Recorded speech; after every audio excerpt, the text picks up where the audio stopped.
buy a motor coach. We had never ever done it before, and people were telling us, oh, you really should rent a motor coach. You don't want to, because you might not like it and then you're going to get stuck. And you really can't get motor coach life or RV life until you really do it. And so we had agreed with each other, well, we'll do it for a year, and if we don't like it, we'll sell the motor coach and obviously take a big hit, financially, but it's like, well, okay. It'll just be less money that we leave to our children in their inheritance. So meanwhile, we've been doing this now since last January, and we absolutely love it. We're having really a blast. And I've been taking a whole bunch of pictures, and for me as a ham radio operator, this is really like a dream come true, because when you're out on the road, connectivity with ham radio is really just a super thing to be able to do. And so this is my ham shack on wheels. And as part of our travels, we bought a lot in an RV campground in Fort Myers, and I'm going to literally build a ham shack on our lot. And so that'll be kind of a cool thing to do. It was interesting on when I was negotiating the contract. Now this is an RV lot, so it's 35 feet wide and it's 90 feet long. And behind us is a nature preserve, so there will never be anything behind us. But in the contract, I put the following language. During periods of time of occupancy, the occupant may erect temporary antenna structures for the purpose of amateur ham radio. And and the owner signed off on it. So it didn't say who the occupant had to be. So if any of you want to come down and rent our spot, you could go ahead and do that. And anybody who would come down can operate and put up whatever they want. It has to be temporary. And also I avoided putting in language specifying a height. The reality is I'm not going to be putting anything up higher than about 30 feet, and it'll be a mess. But it was interesting how I was able to get that in there. In this organization, in the development, there are no rules specifying antennas. And so just to make sure that somebody in the future wasn't going to backtrack and say, well, we're going to change the rule, I have it forever in my contract. So if you ever buy land anywhere, and it might be in a development or something, try to use words like that, and you might be able to win. So anyhow, we purchased a brand spanking new Newmar. This is a 35-foot coach. We were tossing up, do we want to go 35 feet or 40 feet? And we knew that we were going to spend a lot of time in Canada. The Canadian provincial parks cannot handle anything over 35 feet. Most national parks and most state parks in the United States cannot handle anything over 35 feet. And so we stuck with 35 feet. So what would 40 feet get us, in case anybody's thinking about getting a motor coach? What does that extra 5 feet get you? It gets you another bathroom, 5 more feet, and a tandem axle in the back, and about $40,000 more in expense. So I didn't see that it was worthwhile to pay that amount of money just to have another bathroom.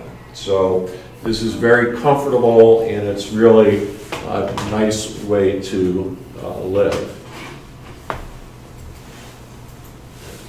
Wrong button. Okay, so we took a tour.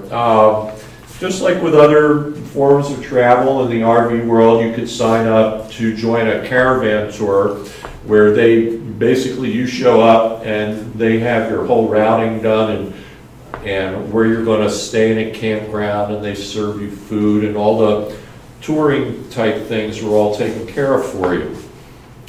So we started off, where did you see that laser button? It was on the right side. Oh, here it is. We started off, everybody met down here in Bahama. That's how that's pronounced. It looks like Bar Harbor, but it's Bahama. And that's in the United States. And then it's in Maine. Beautiful place. And then we went up to St. Andrews and St. John's and Hopewell Cape.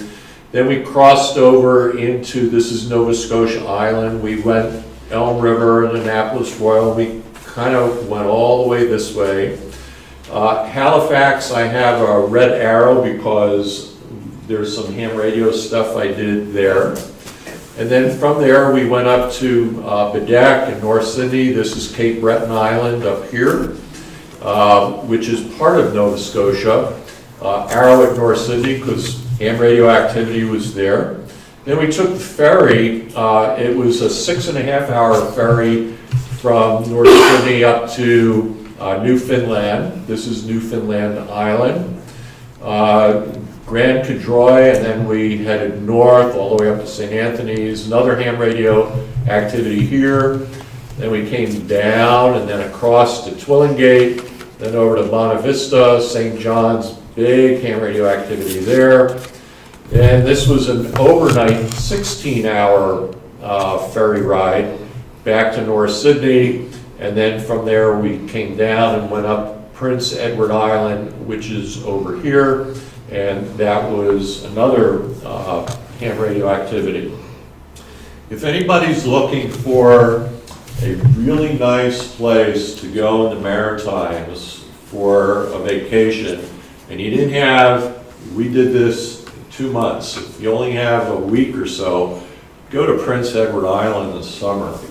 Man, lots of beaches. If you've got kids, the Cavendish area is kid-friendly. I mean, there are just so many things for kids up there. It's absolutely incredible. So that's the tour, and let's go ahead. I took over 2,000 pictures, so I'm only going to focus on that ham radio stuff. Okay, so a little explanation about the rig. Here's my antenna system that I use. Coming from the top of the rig is a Diamond SG7900 Alpha. This is the tallest 2-meter 440 antenna that can be purchased. It is 62 inches tall. And it folds over because obviously I can't be riding down the highway banging that on bridges. My coach is 13 feet tall. Bridges are around 14, well, some are lower, but interstate bridges come in at 16 feet. So I have that. When I'm not using it, I fold over. This is the Eagle One antenna. I'm sure a bunch of you are familiar with that. Eagle One's a vertical antenna. It's a quarter wave on 40 meters since it is 32 feet tall. And down here is my AH4 tuner, the ICOM tuner. And this is a perfect situation for this antenna. If you don't have a tuner here, then you have to put an unun at the bottom, and you're going to want to put a 9-to-1 at the bottom. And so, because the impedance there is going to be fairly high. But the ICOM tuner really, it'll tune bed springs. Then this arrow here, it's difficult to see, but I've got a dozen radials that are going backwards. Half of the ground is to the chassis, and then I run radials out.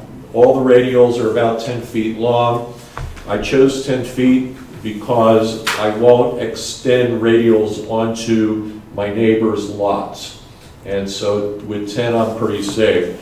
One of the things I do, they're clipped, and there's 3 wires per bundle. So if there's no one around, I will add a clip to the center post so that instead of being 10 feet long, it goes out 20 feet. And then if I put the 3rd bundle on, then it goes out 30 feet with the little branches. Whether or not that really helps, I don't know. It makes me feel good that I do it. And then lastly, that's my Dish Network satellite system. Dish for the RVers has a pay by the month, no subscriptions. You call them up, you give them your number, and then they turn you on for a month.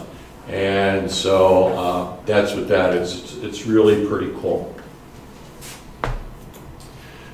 Now, not all the time do I use the Eagle One antenna. The Eagle One antenna is a compromise antenna, and it does okay, but when I want to work with a resonant antenna, then I switch over to my buddy pole, and this is my buddy pole, and I have it set so it's resonant on 20 meters. And the buddy pole also gives me directivity, which the vertical does not. The vertical, it goes somewhat in a circle around. With this, the lobes are coming off perpendicular. With respect to the V, the reason I have it in the V is because if you look at the arms, these are 9.5 feet long on the whip part. They actually are almost parallel to the ground. Otherwise, if I don't do that, they really droop down farther. And so I feel that I get a little bit better to the outside world when they're more parallel or a little elevated. It also keeps it a little farther away from the roof of the motor coach. You talked about directivity of 120 degrees as opposed to this, but at 120, that's a beat.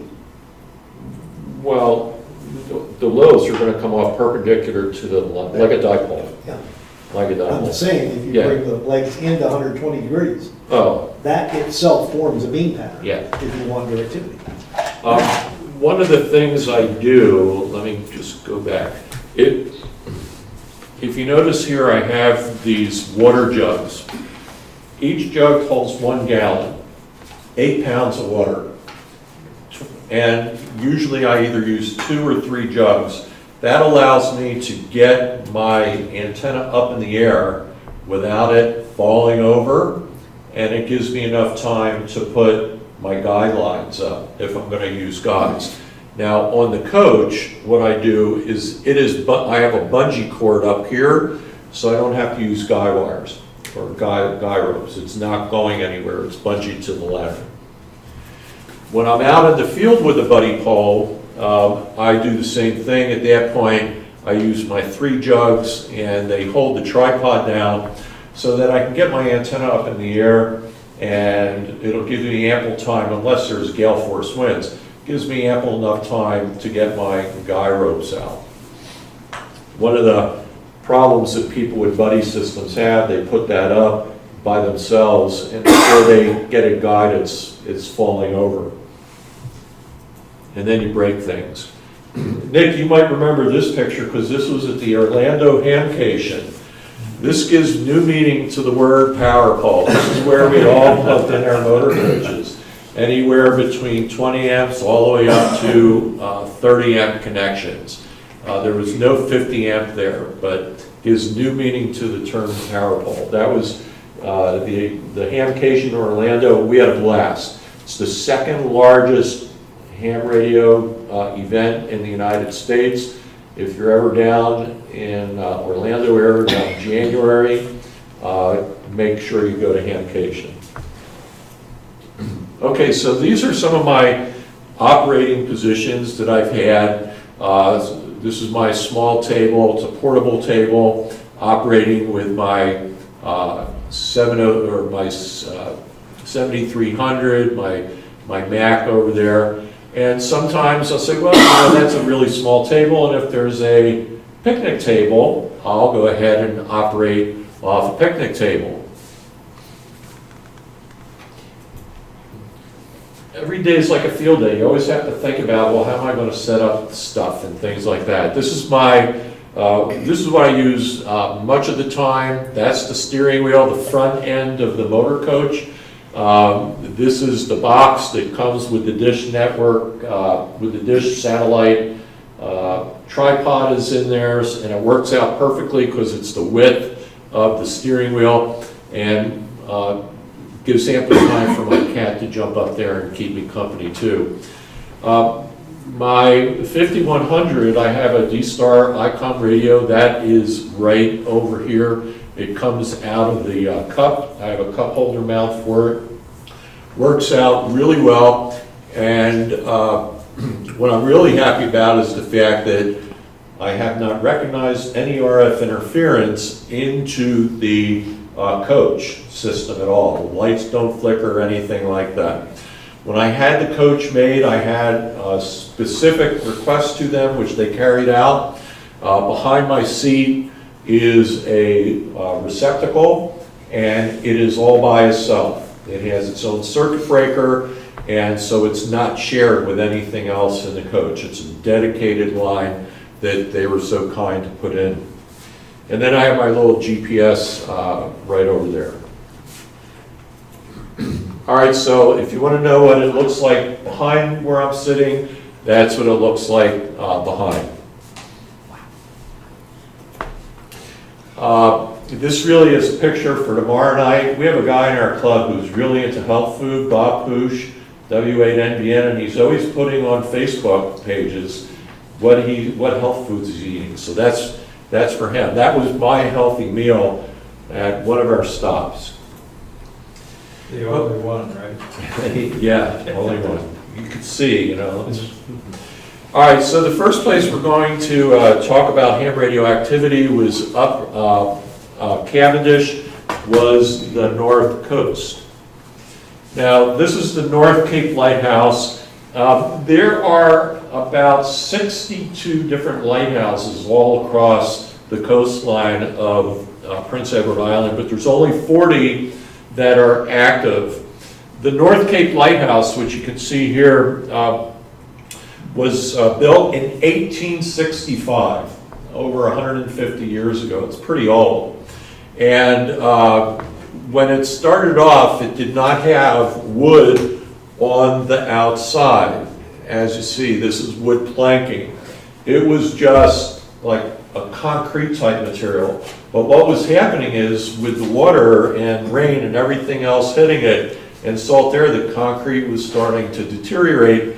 So they learned to put a wood cladding on it. So the cladding takes the hit and not the structure underneath.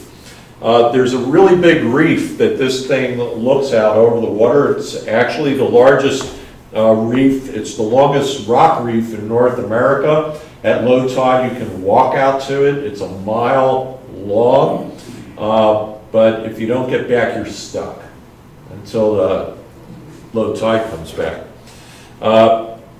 And it became fully automated in 1967, as did many of the lighthouses on PEI, and a lot of the lighthouse keepers were out of work. The tower that's standing next to it was erected as a telecommunications tower specifically for ship-to-shore communications.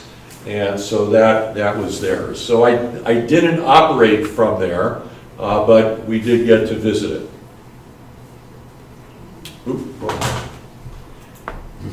Okay, so the next place we're going to go is the Glace Bay Marconi site, which is located on Cape Breton Island at the northern part. And this is a picture of the Marconi station at Tablehead, Glace Bay. In December, it was built in 1902 at the specifications of Marconi himself. December the 15th, 1902, the first transmitted wireless message across the Atlantic Ocean went from this station at Tablehead over to Poldhu, England. The Tablehead area, as you'll see, it was dismantled and it was moved across Glace Bay over to Port Marine in 1904. One of the really neat things, this is the museum building over here. They have a very active ham radio club up there, the Victor Echo 1 VAS, and they have a very nice station inside the Marconi Museum. It really kind of is hurtful for those of you from Columbus who remember when we had a really nice setup at the old COSI, and we got kicked out because of the short-sightedness of thought from the people that were running COSI that, you know, ham radio, you know, that's not scientific enough. And up here in Canada, I'll show you a few other stations and museums. Those folks are so lucky because their museum folks appreciate and understand the importance of ham radio, not just for communications, but as a way for people to come in and look at it and get interested into things like electronics and you know, all these other things. It's a really great educational object. Okay, so there were 4 wooden towers that were built, and this is what the Marconi station looked like when it was built.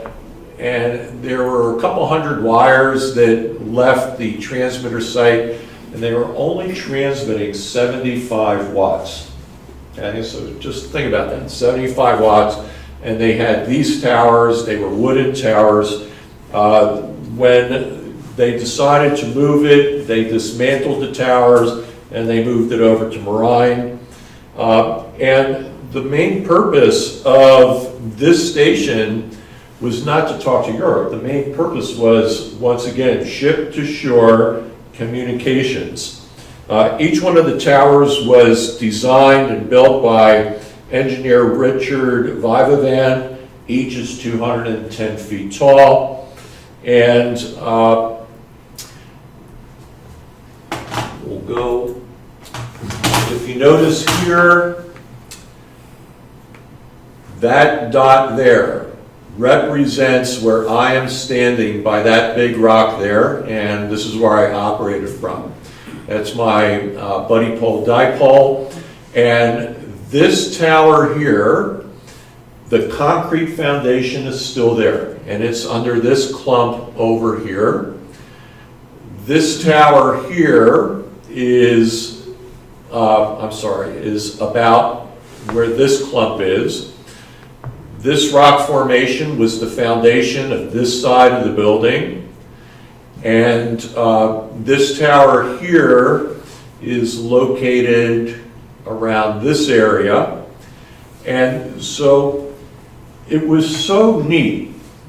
I think it's one of the neatest, it's got to be in the top 5 neat things that N8GU has done, you know, with ham radio. To be transmitting from the same spot where Marconi station was like really cool.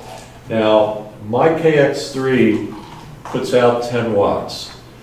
I was talking to people in Europe with that antenna quite easily. Well, I wasn't talking, I was using CW, but communicating to Europe with 10 watts. And keep in mind, with 75 watts and all that stuff, they were barely able to hear communications coming back, you know, across the pond.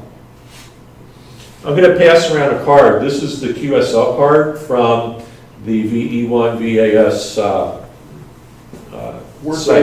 What was the frequency they were using? Weren't they on like 160 or something? It was a real, I don't know exactly, but it was really low. Yeah. This is the spark gap generator that was used to make the communications. That's the spark gap transmitter. That's from the side, and that's what it looked like from the top. Now, I don't know anything about spark gap generators, so I don't know if these are supposed to be in a line with each other.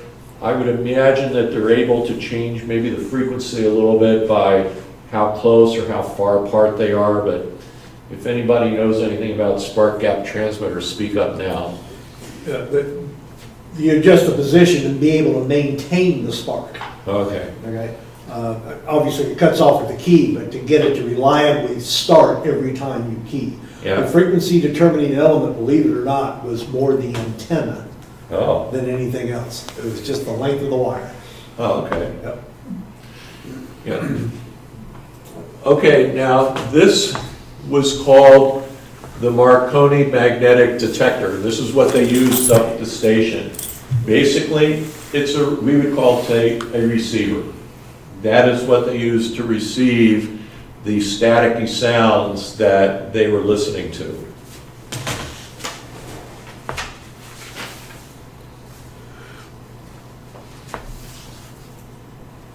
These are all the stations that were built by Marconi or through Marconi with his blessing. In red are the ones that I actually had the opportunity to set up my radio station at. The very first time I ever did this was about 3 years ago. We were in Cape Cod, and there's a Marconi station on the coast of Cape Cod, and so I transmitted from there. That was the first. And then on this tour, I did Cabot Tower on Signal Hill at St. John's, Glace Bay, which I just showed you, Cape Bear, which I will show you, and then Cape Race. Cape Race is one of the famous Marconi sites because when the Titanic was sinking, the Cape Race, which is on Newfoundland, was handling traffic, the SOS traffic between the Titanic and also Cape Race. The problem with Cape Race was getting signals off Newfoundland back to the rest of the world, back to the North America, didn't happen very easily. And the way that people found out in North America what was going on actually came through Cape Bear, and I'll tell you about that when we get down there. The last station that he built was in Somerset, New Brunswick, which is in New Jersey, and it was actually built there because RCA had its plant there, and they wanted to have a Marconi station at the plant. Okay, so now we're going to take a little trip up the coast. We're on Newfoundland and Rocky Harbor Lighthouse. The Rocky Harbor Lighthouse is really kind of very neat. There's nothing ham radio specifically related to it, like it was not a Marconi station. This is what it looked like behind, when I was looking out. The lighthouse is here, you turn 180 degrees, and you're looking out on the Straits of St. Lawrence.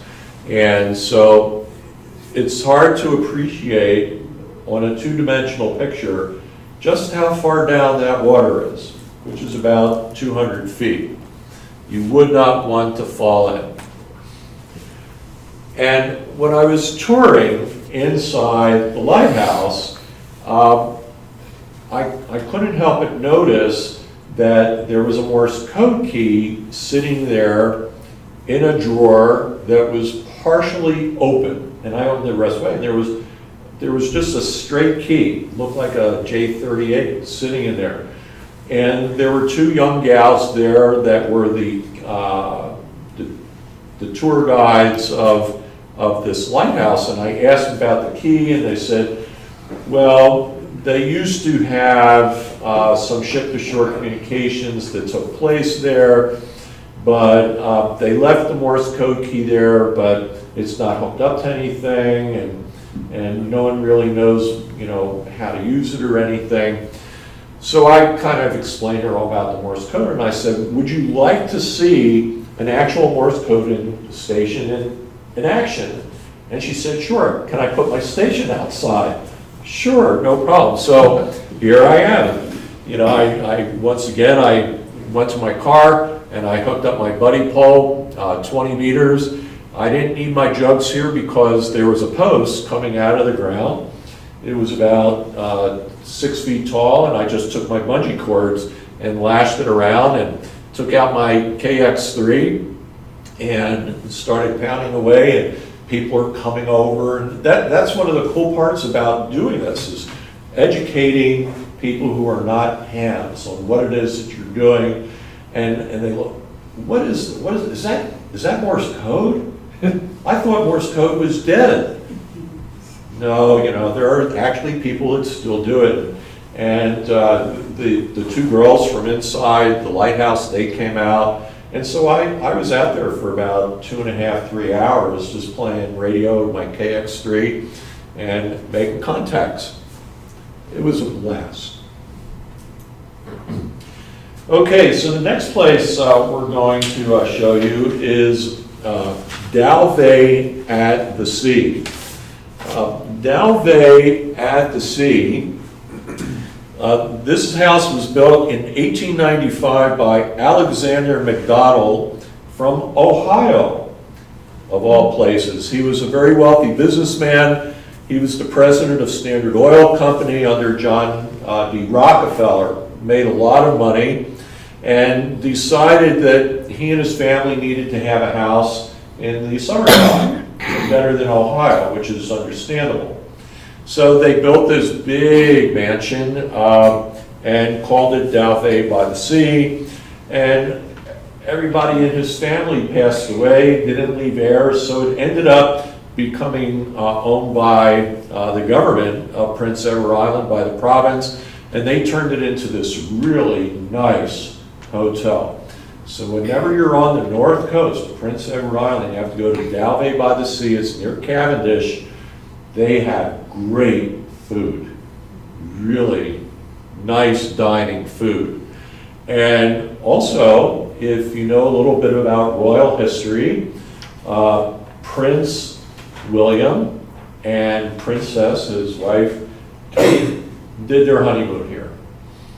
So if you want to see the honeymoon pictures, just Google Dalvey at the Sea, go to their website, and then you can go ahead and see where it was that they honeymooned. But I need to explain to you what I did here. Sitting behind me was a tree, and I didn't want to put my buddy pole up. I didn't want to be that obvious, and because it really is, if you've ever been to Greenbrier, it's kind of like uppity, and I didn't want to take a chance that somebody was going to come over and say, sir, can't do that. So I have this connector that I picked up at Hamcation, and basically it hooks into the antenna port of my KX3, and I had 2 wires on the buddy pole reels, and I measured out about 16 feet each side, which is, that's 20-meter dipole. And I took one end of it and I threw it in the tree behind me, and the other end I took one of these fantasy chairs and I put it out in front of me, and then I just hung the other end on the chair. It wasn't very high off the ground. And I'm sitting there and I'm getting in, I'm in Newfoundland, so I'm really close to places like Spain and Iceland and Greenland and Europe. So I'm sitting there tapping away, and I'm sitting there, and all of a sudden my KX3 starts to go that way. And I look up, and there is this young gal walking like this, and didn't see my wire. And so she's taken out my wire, and my radio's going. And so it was like, excuse me, oh, I didn't see the wire. So what did I do at that point? I took sheets of paper, like this, and I folded it up and I laid it on the wire and clipped them on with paper clips that I had. So hopefully people would see it. But the problem is, if you're still doing this, she's lucky she hit the wire and didn't walk into the lake, which is also close by, because she could have done that. But once again, this is a simple method of connectivity and operating. Okay, so the next place we're going to go is really not ham radio related, but we're kind of nerds and we like technical things. The Prince Edward Island Wind Turbine Research Center is located on the northwestern part of the island. And what I didn't know was that this research center was one of the major research centers for wind turbine research in the world. And it's really pretty big and involved. And until I went to this place, I was really kind of down on wind turbines as a method of energy production. But I was very impressed, and it really does work. And over time, these things will pay for themselves. So we've all seen, these wind turbines, and when you go to the wind farms, you could stand right at the base of these things, you know, no one's gonna come out and shoot you or arrest you. It's really neat. They really don't make a lot of noise. They just kind of make, you hear the blades like that, but you know, you don't hear whirring and stuff. And these things kind of look really big, and in the research center it shows you how you build it. They have these huge cranes with these single arm that go up, and that's how they lift everything up there. And when it's perched up there, about 400 feet up, you really don't get a sense on just how big it is until you get to see it on the ground. And this is what it looked like. This sucker is as big as a truck. And that is what's up there. And this is the front end where the blades come out. This is the back. The backs are open for cooling purposes. This is where the blades rotate, and here are the blades here. The blades are not metal. They are wood. And they're laminate wood with, you know, something like a fiberglass on it. And I saw a cutaway of it, and it's kind of really neat. Each one is as long as the entire wingspan of a 747. They are long, and if you really look at them closely, they do droop. You know, those things droop. They have ground-based controllers where they control the pitch. They turn them on, turn them off when they have the demand. But it was really quite interesting. Okay, so let's head over to a ham station at Cedar Dunes that I put up right over here. I didn't put up, I'm sorry. I was driving around. When we were just driving around, I came across this ham station. And unfortunately, he wasn't home, or I would have knocked on the door and said, hey, I'm N8GU, who are you? But this is a US tower. This looks like the 70-footer. And then that is one of those stepper antennas, one of the big ones, and he had another tower here. And it was like, that is like really cool. Okay, but we need to go to see a really cool antenna farm. Amateur radio station, Victor Yankee 2Z Mike, on the northeast corner of Prince Edward Island. It is the largest ham radio, it's the largest antenna farm in all of North America. He has a really cool website. If you want to read it, just Google VY2ZM, and you can see all his antennas. You're not seeing all of them. You're only seeing what is behind the house. He's got tower here. He has an antenna array back here of verticals, which I believe is his 180-meter vertical system. He's got a tower here and a tower there. The guy's a Wall Street banker, by the way, who owns it. And he is selling the property for $1.5 million with the towers and everything.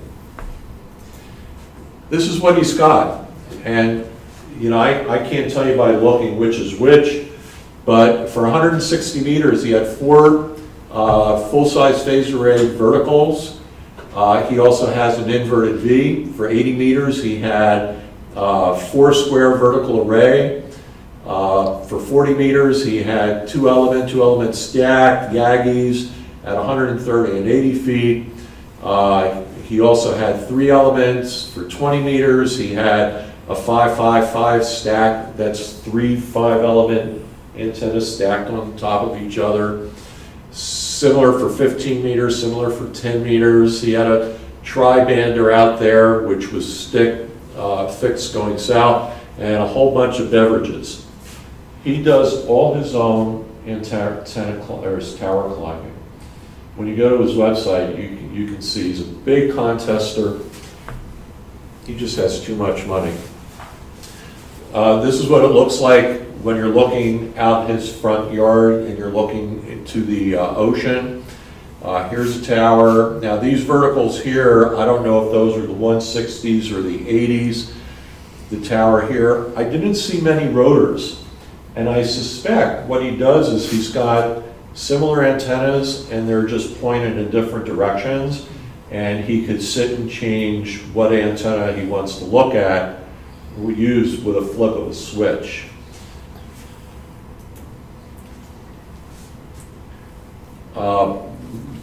These are more of those verticals. They look really tall, so I would think that those are probably the 160s.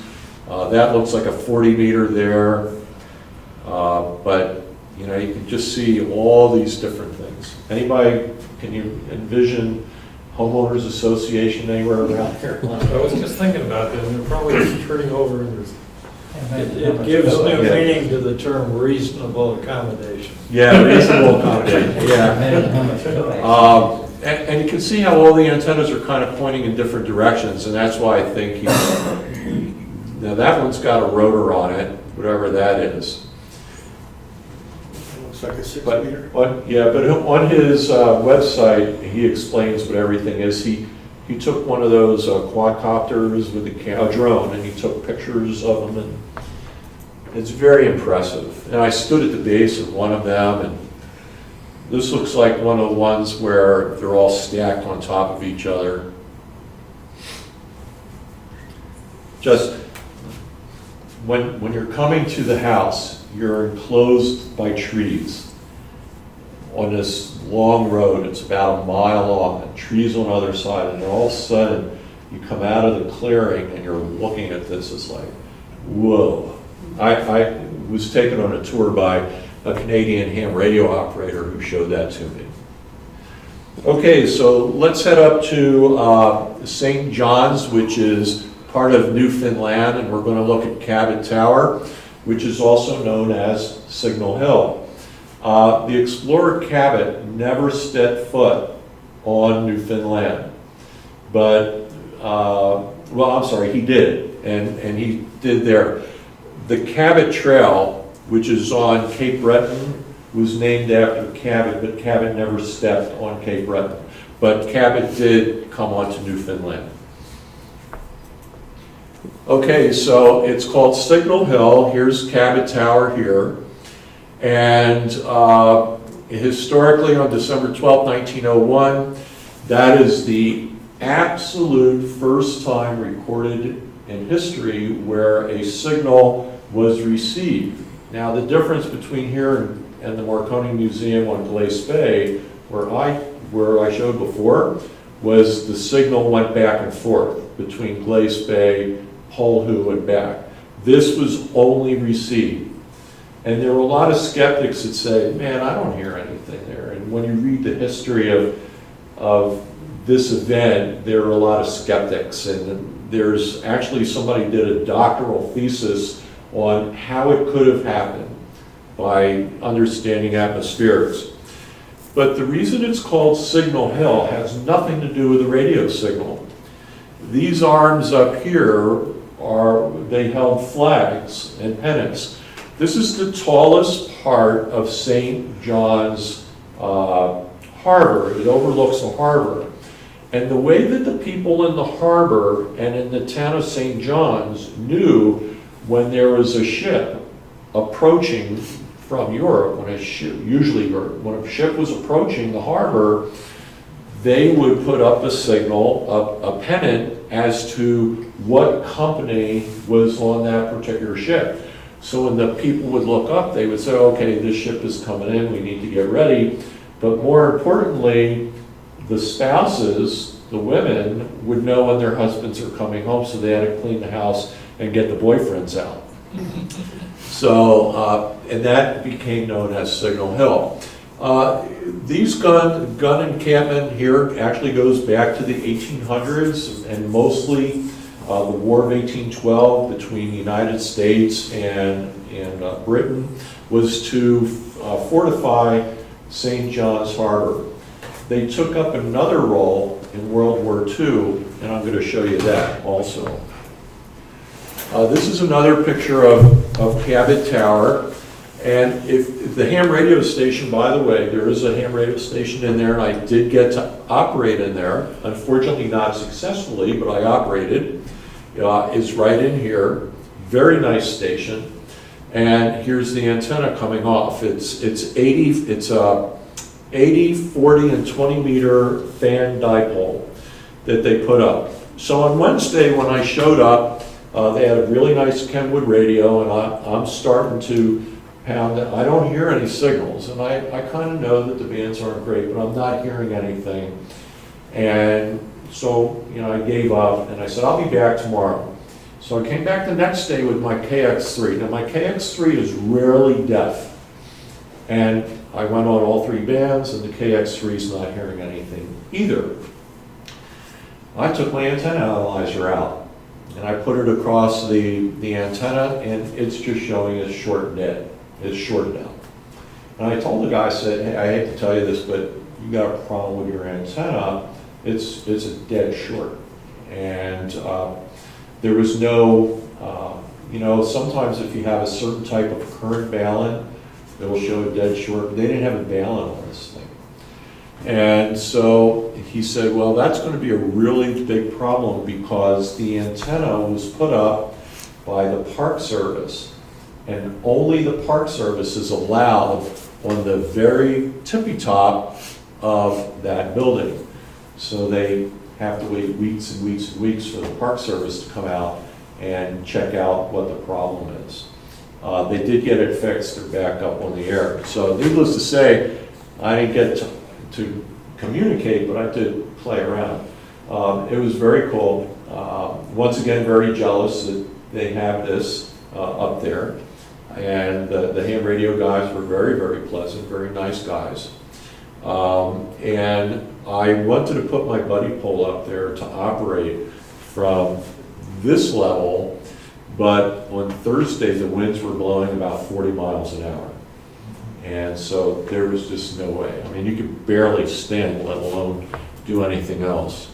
So this is the harbor that we're looking at. This is St. John's Harbor, and this is the way in and out. And so the guns are placed there, going over one side, and then you have the nice big harbor here. And this is just a close-up of the guns from the 1800s that were placed there. And then this is the opposite side of the harbor. And you can kind of get an idea that these buildings here don't have that same construction design as something that was built in the 1800s. These actually were built in the early 1940s during World War II.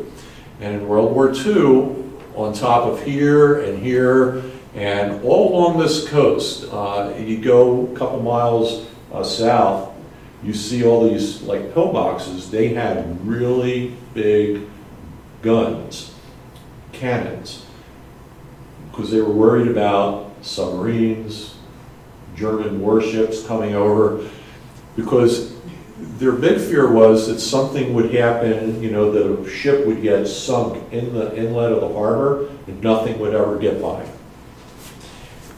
So here's something a little cool, and let's see if our Navy guy can figure this one out. This is in the harbor, and built World War II. What do you think that was? It was right at the mouth of the harbor. Anybody, if you can figure it out. Mine control station.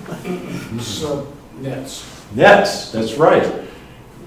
Where I showed you that other picture,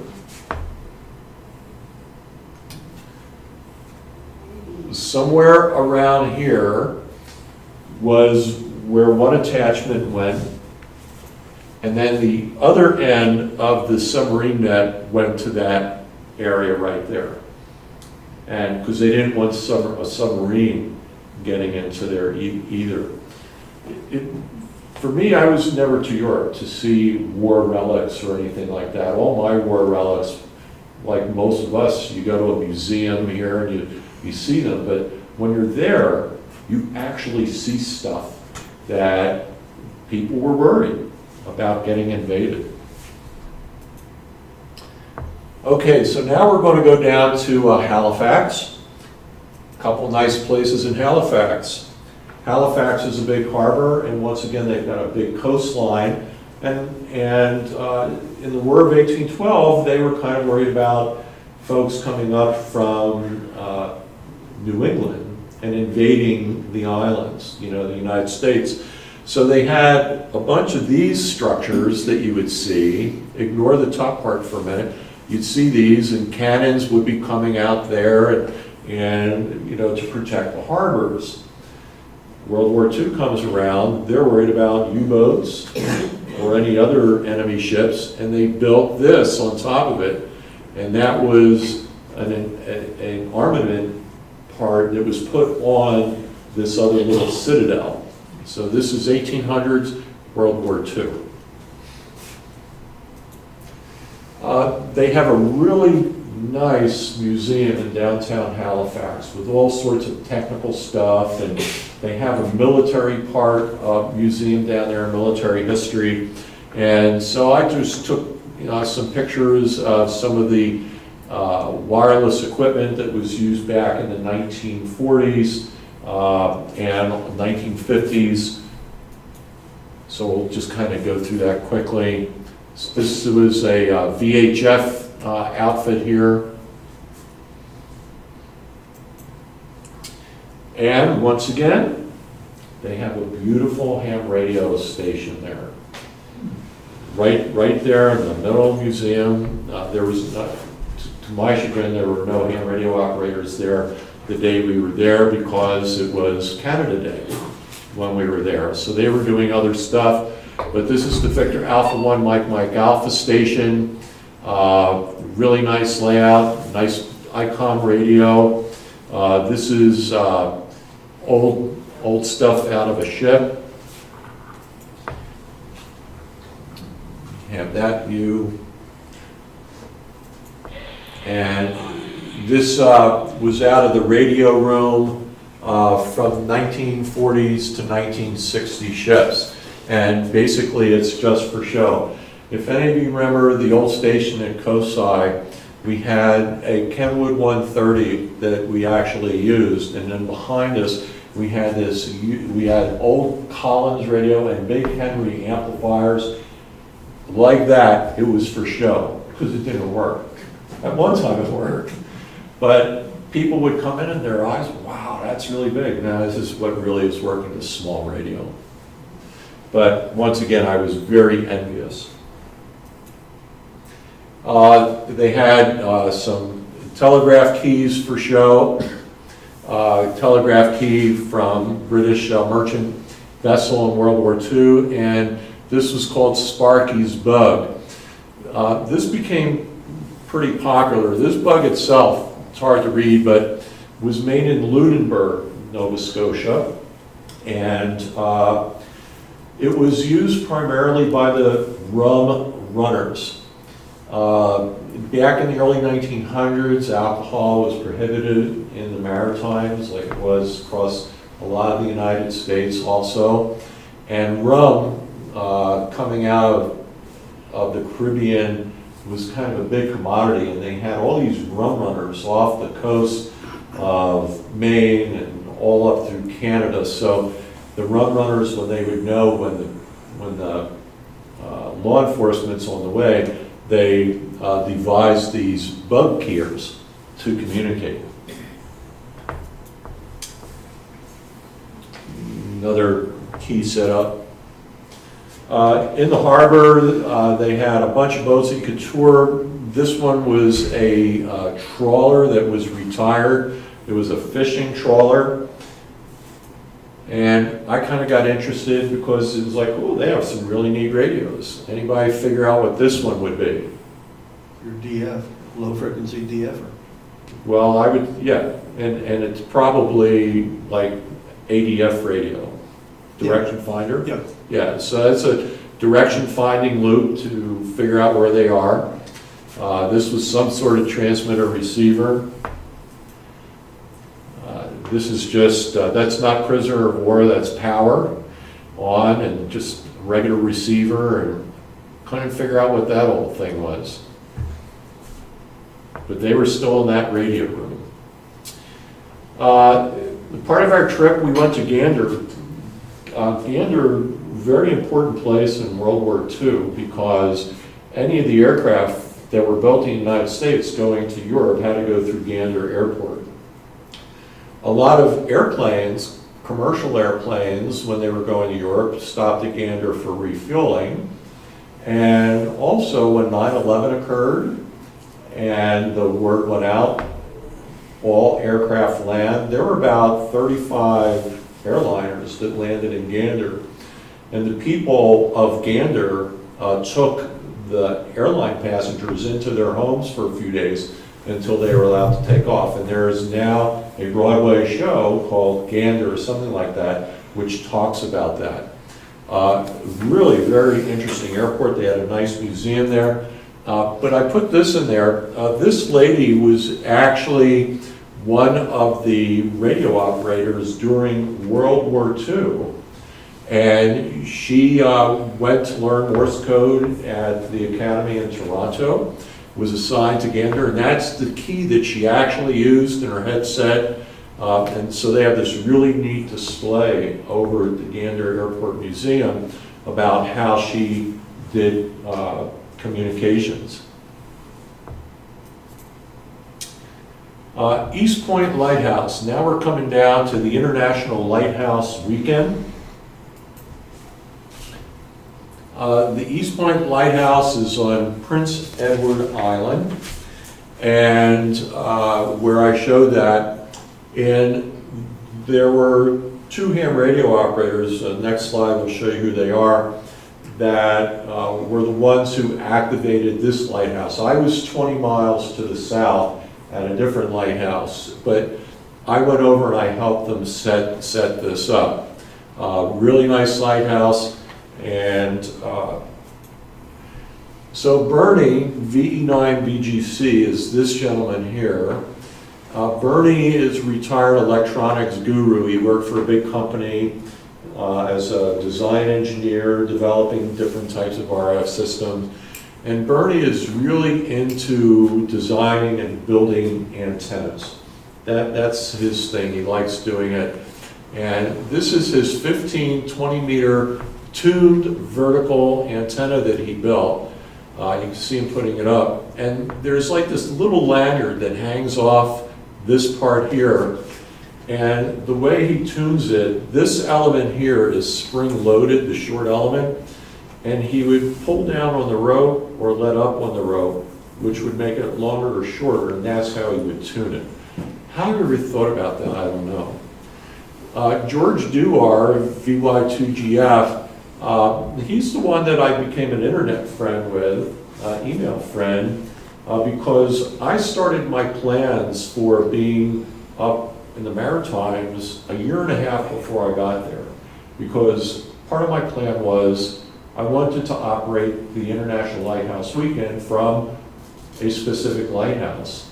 And so he's associated with the RAC, which is Royal Amateur Club. It's the Canadian folks. And so it was great to meet him. He's 82 years old. He's a retired air traffic controller out of Toronto. So I was up there helping those 2 gentlemen. This is Bernie's 40 meter antenna. And if you go to his website, or if you go to Facebook and go to the Lighthouse Group, that's what it's called, Maritime Lighthouse Group, you could see all his stuff. I can't begin to tell you how all this thing happened, but he had all these wires clipped, and depending upon what wire was where, would change, where his resonant frequency would be. And he had all these wires going straight up the mast. It was bizarre. Looks perfectly normal to me. And it all works. We rough parquet, Arnold. But anyway, the Cape Bear Lighthouse. This is what, for me, started my ham radio adventure about a year and a half going in. When I was doing research, my basic idea was I want to work at a lighthouse on Prince Edward Island. but which one? So I started researching and I found out, oh, Cape Bear was a Marconi station. How cool would it be to operate the ILLW from a Marconi station? So I contacted the Canada group and I said, hey, I'm interested in doing this, who do I talk to? And so they got me in touch with other people, and then finally George, and then George said, well, we did it 2 years ago, but we're not doing it this year, but here's who you need to contact at Cape Bear at the lighthouse. So I contacted the folks at Cape Bear, and I said, oh, wonderful, you know, that'd be great, and we'd love to have you there. So I really got excited. And so the Cape Bear Lighthouse is on the southwest corner. Now, that's what the lighthouse looks like today. It was totally refurbished this year with new planking on the outside and new paint. The only thing they didn't do, which is yet to come, they have to paint the red part on the top. But historically, when this was built in, I better put my glasses on. When the original site, it was in 1905 when it went into service. It was put in primarily as a radio station to communicate with ships going through the straits there between Prince Edward Island, Georgetown, Prince Edward Island, and Pictou Island, which is part of Nova Scotia. So it was a Marconi station set up for ship-to-shore communications. But it was originally located here. And if you notice, there's nothing below it. This is from erosion. The coastline of PEI all over the place is eroding, and a lot of the lighthouses had to be moved. They lift them up and they move them farther inland. That horn, that's the foghorn that's there now. Keep in mind all the trees that you see there. Just keep that thought because I'm going to show you that. Is the lighthouse still operational? It has a light, but it's automatic. Yeah, it's an automatic lighthouse. They've got a beacon there that goes around.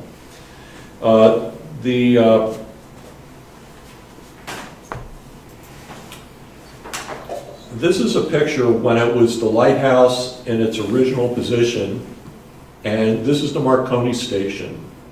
Right here, and there's the antenna. It was a big mast with the antenna wires coming down the side. This is a model of it. The modern lighthouse no longer has the lightkeeper's house as a part of it. The station itself was closed in 1922. In 1924, this antenna pole was dismantled. It was shipped to Sydney, Nova Scotia. One part became the spar of the schooner Leo, and another part became a flagpole which stands today on Beach Point Wharf. In 1929, this building here, right there, which has the Marconi Museum, was lifted up, moved 2 miles away, or I'm sorry, a mile away to Guernsey Cove. It was sold to Robert Glover, and it remains in his family to this day. So you can actually see the house. You can't tour on the inside of it.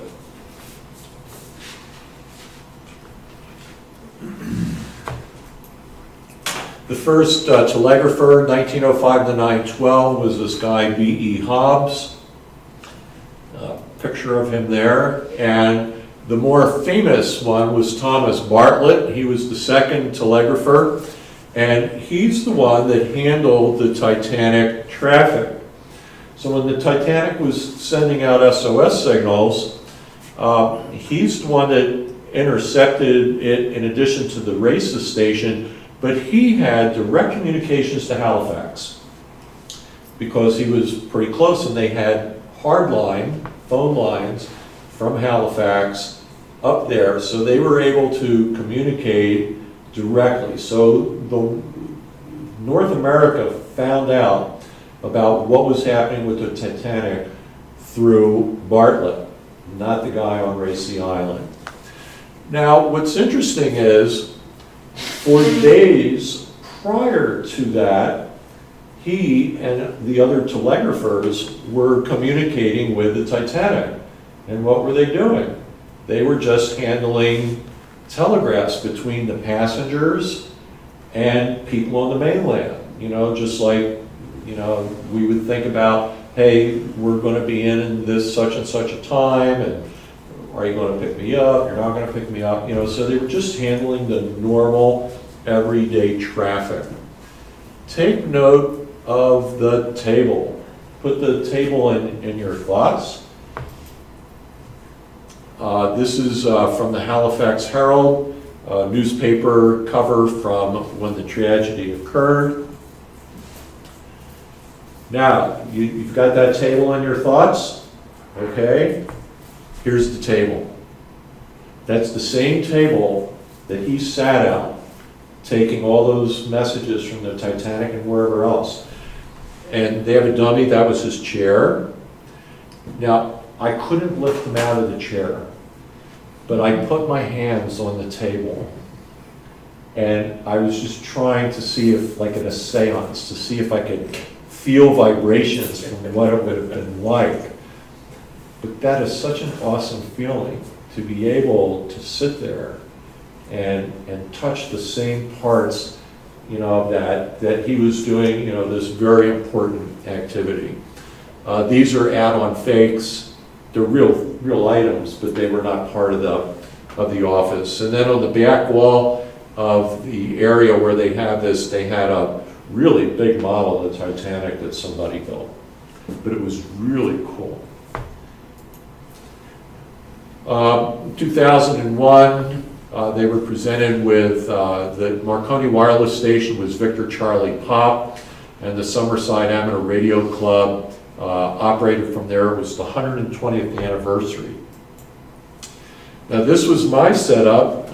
I went up to the top, and this is my off-center fed dipole. It's 45 feet one leg, 90 feet the other, which means it's an 80-foot or 80-meter offset fender dipole.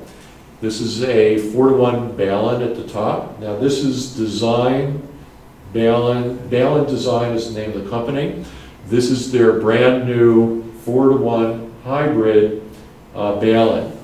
And what they did is the 4-to-1 part is a current Balun, and then before it goes into the coax, that feeds a 1-to-1 Balun to give even better filtering, and so that's why they call it hybrid. This thing worked so well. It just floored me just how well it worked. And so that was my antenna. Coming down, I was working all the bands. Okay, so now we're inside. This was my station. I was up on the second floor of the lighthouse where that diorama was that showed the station. And so I had my computer, my 7300, my headset for phones, my Bengali key, which by the way I inherited from a close friend of mine, of ours, Nick and I, and got another picture. And lo and behold, some other ham radio operators came by. This was VY2 NNH, and until he touched that microphone that day, he had not played radio for 10 years. And he just got so excited being there, I couldn't get rid of him. You know, I wanted to operate, but he was there at well over an hour, and then he came back the next day. So he was really excited. But when I booked this a year and a half in advance, I had no idea, and probably they didn't either, that the same weekend I was doing the ILLW event, they were having their grand reopening. So there were over 100 people that were there for the grand reopening, including this gentleman. That's the Prime Minister, the Premier of Prince Edward Island, which is the equivalent of what we would call a governor. So he's the Premier, and I'm there, you know, just keying away, playing on the radio, tap, tap, tap on my shoulder. Oh, the Premier's here, we'd like to talk with you. Oh, wow, you know, it's like, what do you say to the premier? You know, it's like, whoa. It was just nice, down-to-earth guy, and just had a lot of fun with him. And so got to explain a little bit about radio, and asked him, I didn't ask him for his autograph, but I need a picture. That was my special QSL card. Was somewhat disappointed. I thought I was going to get a bunch of people. I had a few hundred contacts over the weekend, and I only had about a dozen people who requested a card. And so, but I made that up on my computer, my color printer. I still have a bunch left, and so you never know, somebody might take a year and send you something. Only 46 north up there? Only 46 north? Yeah. Okay. That's it. Only 350 miles north of here. Okay, so Halifax is known for having the Titanic cemetery where many of the victims are interred. Not everybody could afford to have the remains of their loved ones moved to wherever they needed to be in the United States. You have to remember this ship was on its way to New York, and most of the people were going to be meeting people from the States. So a lot of them ended up being buried in Halifax. It's a very poignant cemetery. But there's this one that I took this picture. Can anybody figure out what the significance of J. Dawson would be? Obviously, died April 15th, 1912, was the 227th person to be tagged. That's how that number came about. But J. Dawson, I'll give you a minute to think about it. Okay, I have to give you a hint.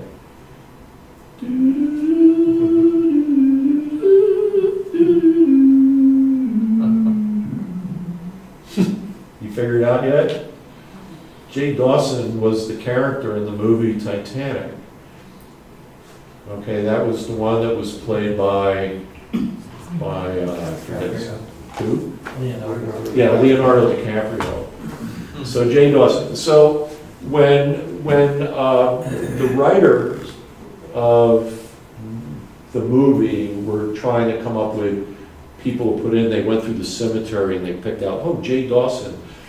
But J. Dawson, the real person, J. Dawson there, really didn't do any of that. But the movies. So anyway, when you go to the cemetery, the curator who's there, the tour leader, always points out, hey, this is for whom Leonardo DiCaprio's was, you know, characters was.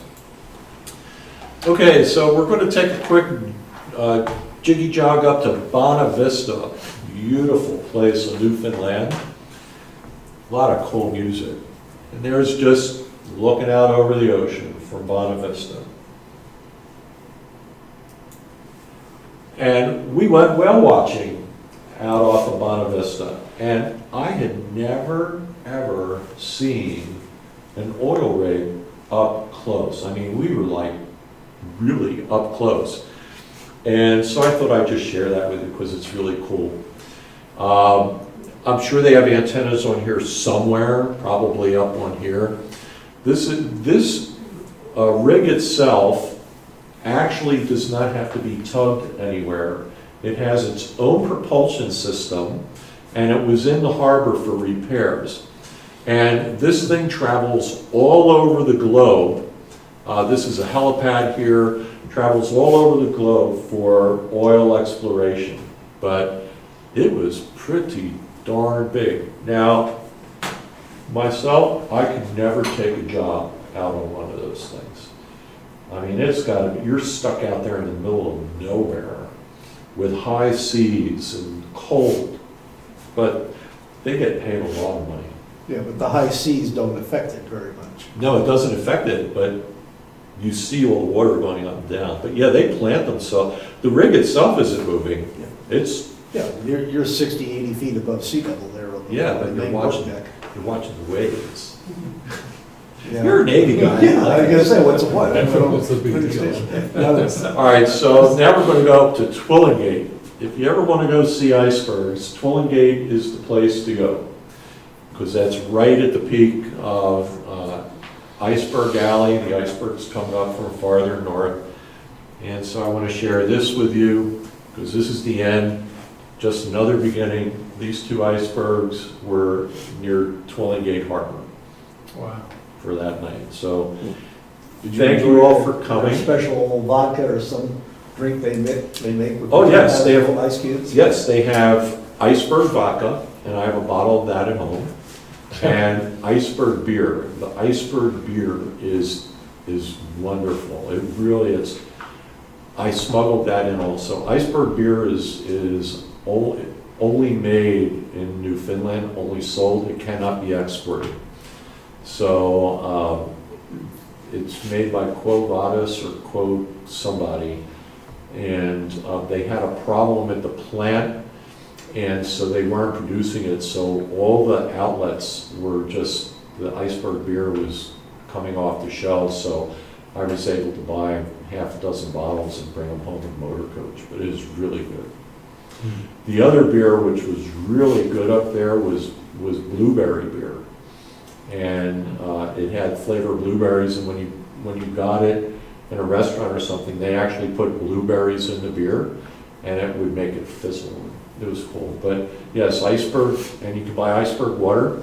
I did have a really nice scotch in iceberg because when we went out with to look at the whales and the icebergs, there were big chunks of ice that were floating all around, and the boat captain came down and he grabbed one of those big chunks and threw it on board, chopped it up and gave it all to us, and so we were packing our freezers with iceberg ice. Yeah, the comment is that ice is 10,000 years old. Oh, yes. Yeah. Yeah, 10,000 years old. I forgot to add that. Yeah. Just a comment about spark gap radios. In Springfield, Ohio, there's a Frank Lloyd Wright designed house, which is on public display most of the time. But the house was built for an industrialist in Springfield whose son was a protege of Marconi, and who actually had a station there, but then left Springfield, went to Italy and studied under Marconi. They have, and they had, when I was there a few years ago, they had his spark gap radio. The transmitter, the receiver, everything, the antenna was of course long gone. It took a little arm twisting to get him to even show it, but it was like pristine, good as new. And if you're real interested in seeing an original spark gap radio, I'd give them a call first and make sure they've got it, and I'll show it to you. But there's one over there, and it's the real thing. Wow. Very cool. Well, I'm glad I was able to share my adventures with you all. The Maritimes, very special place, was really neat.